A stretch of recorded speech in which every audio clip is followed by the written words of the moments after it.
నేటి కాలంలో ప్రపంచంలో రకరకాలైన కుసేన్లు ఉన్నాయి. తీపి, కారం, ఉప్పు, పులుపు, చేదు, వగరు ఇలా అనేక రుచులతో జపనీస్ వంటకాలు, ఆస్ట్రేలియన్ వంటకాలు, ఇథియోపియన్ వంటకాలు, ఫ్రెంచ్ వంటకాలు, హవాయి వంటకాలు, భారతీయ వంటకాలు, ఇంకా ఇటాలియన్ వంటకాలు ఇలా అనేక రకాలుగా ఉన్నాయి. మనం నేటి కాలంలో చక్కగా ఆయా రుచులను ఆస్వాదిస్తూనే ఉన్నాం. మన సంగతి సరే, మీకు తెలుసా మన పూర్వీకులు, అది కూడా ఎన్నో వందల వేల సంవత్సరాల క్రితం ఏం తిన్నారో? అసలు వంట వార్పు అనే కాన్సెప్ట్ మానవ పరిణామంలో ఎప్పుడు స్టార్ట్ అయిందో, అంతేకాదు నియాండర్తల్ మానవులు అంతరించిపోవడానికి కారణం కూడా వారి భోజనమే అని నేటి సైంటిస్టులు చెబుతున్న వాటిలో నిజం ఎంతవరకు ఉంది? మానవ పరిణామంలో వంట వార్పు ఎప్పటి నుంచి స్టార్ట్ అయింది? అసలు మన పూర్వీకులు పరిణామంలో ఎలాంటి ఆహారాన్ని తీసుకునేవారు? మానవ చరిత్రలో అసలు ఈ కుకింగ్ అనే కాన్సెప్ట్ ఎప్పటి నుంచి స్టార్ట్ అయింది? అసలు ఇంతకీ వంట వండి తినే భోజనానికి మనిషిలో ఉన్నటువంటి మెదడు యొక్క పరిమాణం పెరగటానికి ఏదేని సంబంధం ఉందా? నేటి పరిశోధనలు ఏం చెప్తున్నాయి అనే ఎంతో ఆసక్తికరమైన విషయాలను మనం ఈరోజు ఈ ఎపిసోడ్లో తెలుసుకుందాం. Hello, I'm Lavanya.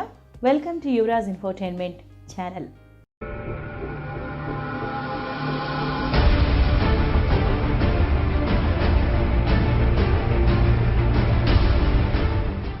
జంతువులు తమకు దొరికిన లేదా తాము వేటాడినటువంటి ఆహారాన్ని వెంటనే తినటం ప్రారంభిస్తాయి. మానవులకు ఆకలి వేస్తున్నప్పుడు ఏదైనా సరే వెంటనే తినడానికి వీలుగా ఉన్న ఆహారం నిల్వ ఉంచి తినటం, వంట చేసుకోవటం, ఇలాంటి పద్ధతుల ద్వారా రుచికరమైన చక్కగా తయారు చేసిన భోజనం తినటం అనే ఆర్ట్ అనేది మానవ పరిణామ క్రమంలో ఒక్కొక్కటిగా క్రమక్రమంగా అలవర్చుకుంటూ వచ్చాడు.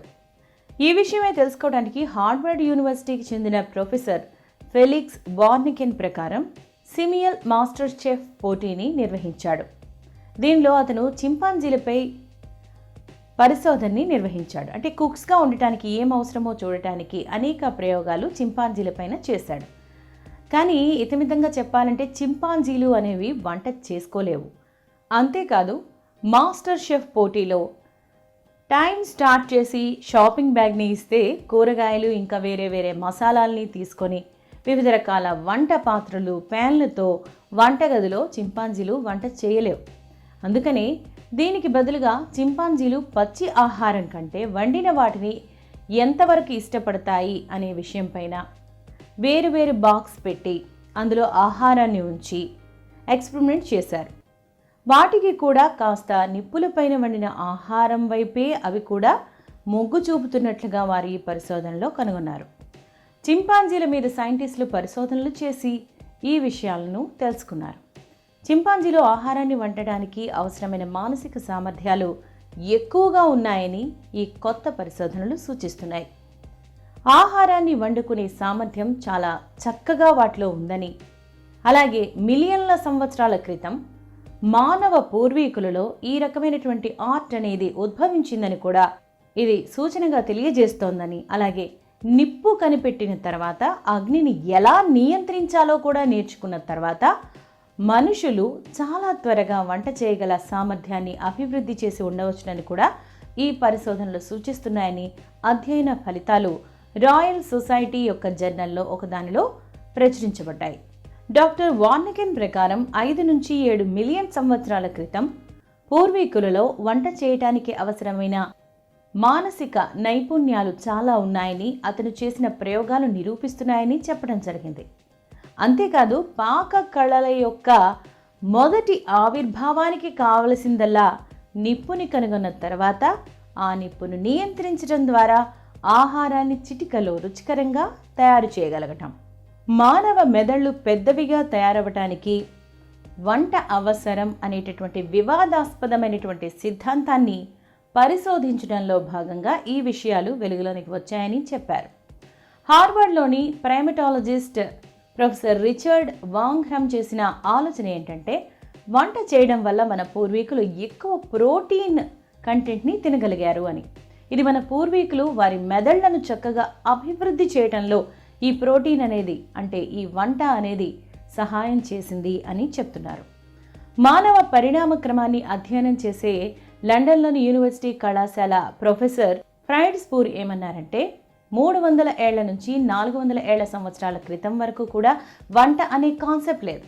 ఇది కేవలం 7 మిలియన్ సంవత్సరాల నుండి మానవ పరిణామంలో ఈ వంట వార్పు అనేది ఆలస్యంగా వచ్చిందని వారు చెప్తున్నారు. కాబట్టి దీనిని నిర్మోహమాటంగా చెప్పాలి అంటే బహుశా వారు అప్పుడప్పుడు సవన్నా మంటల్లో చిక్కుకున్నటువంటి జంతువులు సహజంగా కాలినప్పుడు వాటిని తినటం ఇష్టపడి ఉండొచ్చు, కానీ అది వంట కాదు అని కూడా చెప్తున్నారు. ఇక వంటకు మెదడు యొక్క పరిమాణానికి మధ్య ఏదైనా సంబంధం ఉందా అని చూస్తే ప్రారంభంలో సుమారు 1.5 మిలియన్ సంవత్సరాల క్రితం పెద్ద సైజులో ఉన్న మెదడులు ఉద్భవించాయి. 500,000 సంవత్సరాల క్రితం అవి తుది దశకు చేరుకున్నాయి అని ప్రొఫెసర్ స్పూర్ తెలియజేశారు. నియాండర్తళ్ళు కూరగాయలు తిన్నారనే అభిప్రాయానికి మానవుని యొక్క మలం యొక్క పురాతన జాడ యొక్క విశ్లేషణలు నిరూపిస్తున్నాయి. ఈ విషయం స్పెయిన్లోని ఒక త్రవ్వకంలో కనుగొనబడ్డాయి.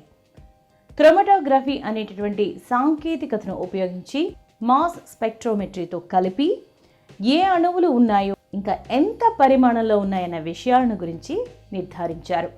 కాబట్టి నియాండర్తల్ యొక్క ప్రధానమైన ఆహార వనరు మాంసమే అయినప్పటికీ మిస్ సిస్టియా తన పరిశోధనల్లో భాగంగా ఏం చెప్పారంటే వారు మొక్కలను కూడా గణనీయంగా ఆహారంలోనికి తీసుకోవటం జరిగిందని వివరించారు. ఆధునిక మానవులకు అంటే హోమోసెపియన్స్కి చెందిన ఇతర శిలాజ అవశేషాలు, అలాగే ఈజిప్షియన్ మమ్మీలు, అలాగే పురాతన గ్రీక్ ల్యాబొరేటరీస్లో కూడా ఇలాంటి వండిన ఆహార పదార్థాల యొక్క అవశేషాలు కనుగొనబడ్డాయి.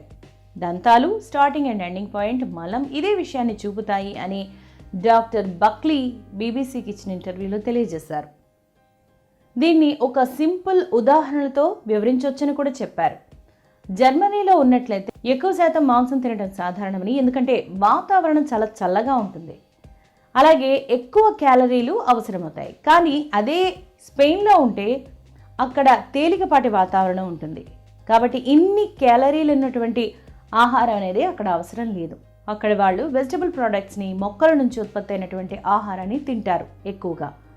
దీనికి ఒక కారణం దాదాపు 30 నుంచి 40 వేల సంవత్సరాల క్రితం నియాండర్తళ్ళు అంతరించిపోవడానికి ఆహారం ఒక కారణంగా సూచించబడింది. మాంసం తినేవారిగా వారు మరింత అనుకూలతలను కలిగినటువంటి హోమోసిపియన్లతో వెనుకబడ్డారు అని చెప్పబడింది. బ్రెజిల్లోని రియో డి జనీరోలోని ఫెడరల్ యూనివర్సిటీకి చెందిన న్యూరో సైంటిస్ట్ సుజనా హెర్కులానో హెజల్ మాట్లాడుతూ, పచ్చి ఆహారం మాత్రమే తీసుకుంటే ఇంత పెద్ద మెదడును నిర్మించడానికి తగినన్ని క్యాలరీస్ పొందటానికి రోజులో తగినన్ని గంటలు లేవు, అంత సమయమూ లేదు. అందుకే వండిన ఆహారం తినటం ఈ విషయంలో మేలు చేస్తుంది. సో వంటకి మనం ఎంతగానో థ్యాంక్స్ చెప్పాలి అని చెప్పారు. మీకు ఈ ఎపిసోడ్ నచ్చితే మీ ఫ్రెండ్స్కి చెప్పండి. యువరాజ్ ఇన్ఫోటైన్మెంట్ ఛానల్ని సబ్స్క్రైబ్ చేయండి, లైక్ చేయండి, షేర్ చేయండి. And thank you for watching.